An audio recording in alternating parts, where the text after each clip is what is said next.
The Human League, Don't You Want Me? BBC Radio Berkshire, an absolute classic from the 80s. The reason we're playing a bit of Human League, John Horton, the Reading FC ladies general manager and goalkeeping coach in the studio. He said he loves the 80s. You're with me, John, until about 3 o'clock this afternoon. Appreciate your time. No problem. Do the girls get nervous? Yes, yeah. That, like every sports person gets a little bit nervous before the game, and some of them deal with it in different ways. You see it in the dressing room, but they're nervous. I think they tend to channel that nervous energy really, really well. And once they get out on the pitch, you see a real focus. Once they walk past me in the dressing room, you can see now they've got the game heads on and really switched on, and that showed through the season with the performances they put in. So ladies football has come on so much in the. I mean. And I'm not being disrespectful in any way, because all the girls that I spoke to this season, they agree, to where it is now and the profile of the game. Obviously, we just had the World Cup and the FA Cup was televised and everything else. But if you go back 5 years or there or thereabouts, it's just like, it's remarkable. It's almost like a different life, isn't it, in many ways? Yeah, definitely. I mean, I've kind of stumbled into it really through the community trust at Reading, working in there with some of the coaches, and then got to know Kelly, and basically said, if you need any help with the goalkeepers, I'm willing to jump in, and did that, and it spiraled from there. It's fantastic. The last sort of 12, 18 months, how the game's come on, what the FA and the Women's Super League are doing is fantastic.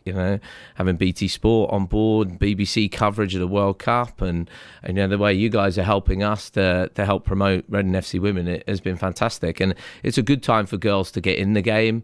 There is a future for players in the game, especially, most of the WSL1 teams are full-time now, so players are professional, and if you can make the international sides and get on a central contract, even better, you can make a decent living out of it, just like Fran is. Yeah, well, she's full-time, she's a professional. She was training with the academy boys, yes, I think. Yeah, she was. Day in, day out. I was going to ask you, John, you've sort of almost answer my question, how did you become involved? Just, go back a little bit before that. Did you, growing up in the area, did you want to become a professional footballer? Was it ever an option? Did you want to stay in the game? Did you play as a goalkeeper? How did you sort of get your passion for football? My passion in sport started with football at school. I always struggled to get in the school team because of my size as a goalkeeper, although I was a good shot stopper. I then moved away from it, became a skier, and skied internationally slalom and giant slalom. And then when I finished that... I never knew that. No, went through my coaching badges to national coach level at skiing. Then got married, and the big turning point was kids. I've had 3 boys, all wanted to play football. Got involved. I was playing Sunday League football as well in goal. And basically started coaching with my boys, and that snowballed obviously my coaching experience with my skiing and playing the game sort of Sunday afternoons, and it's just gone on from there really. It's fantastic, and I love it. The opportunities Kelly's given me, Jane Ludlow with Wales, it's been absolutely fantastic, and it's great to work around these girls at Reading. They are absolutely superb and really make me feel welcome. Dare I say it, just sport mad really? Yes. Yeah. I tend not to go to my kids' parents' evening, because the first few I went to, I'd always sit down and say to the teacher, how's he getting on in PE? Yeah. And my wife and the teacher just look at me and despairingly. So now I let my wife deal with that, because I'm just sport mad. Everything's sport. Fantastic, yeah. So we've talked about tomorrow's fixture, quarter-final of the Continental Cup. History. Fingers crossed, semi-final place for us, I'm hoping. Already history's been made, because this is the furthest that Reading FC ladies have ever gone in the competition. Let's hope for a result. You obviously know that we're all rooting for you. And it's brilliant now, John, isn't it? Let's be honest, social media is what it is, and you have to take it with a pinch of salt.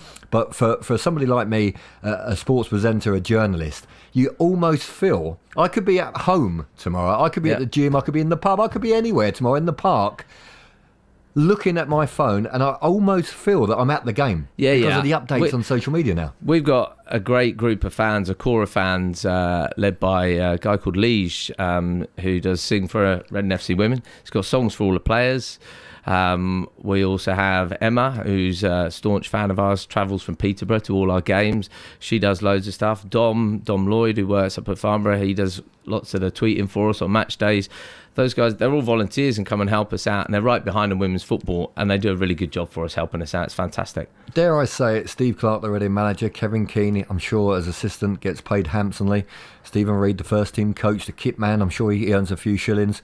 You know, the people behind the scenes with the Reading FC ladies, it's for the love of the sport, isn't it, John? I can't imagine any of them earning a huge wage or living like kings off of what they get paid. It's just for the love of the sport. Yeah, I mean, we now have a very clear player pathway with our academy and through to sixth form and also university. So myself, I work through all those programs, from the youngsters through to the girls at sixth form, the girls in uni, to our development squad and first team.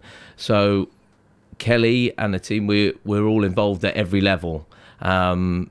So although we're salaried and you know, we earn an okay amount of money, that's not what we're in it for. We want to see women's football develop, and we want to see these girls develop and hopefully make a career in football as well. We're going to have a little bit of Neil Diamond, right? Love it. And then fantastic. I'm going to ask you some really tough ones. I'm going to start talking wages. 1 or 2 questions I want to ask about the dressing room. Being women's football, and men are involved as well. Yep. Because nowadays, if you see a female linesman or assistant referee, whatever you want to call them, they've got their own dressing room. Yeah. So I'm going to ask you some naughty ones. Okay. So stretch off. I'll do my best. Do your stretches, and we'll see what happens. BBC Radio Berkshire, it is Neil Diamond and Sweet Caroline.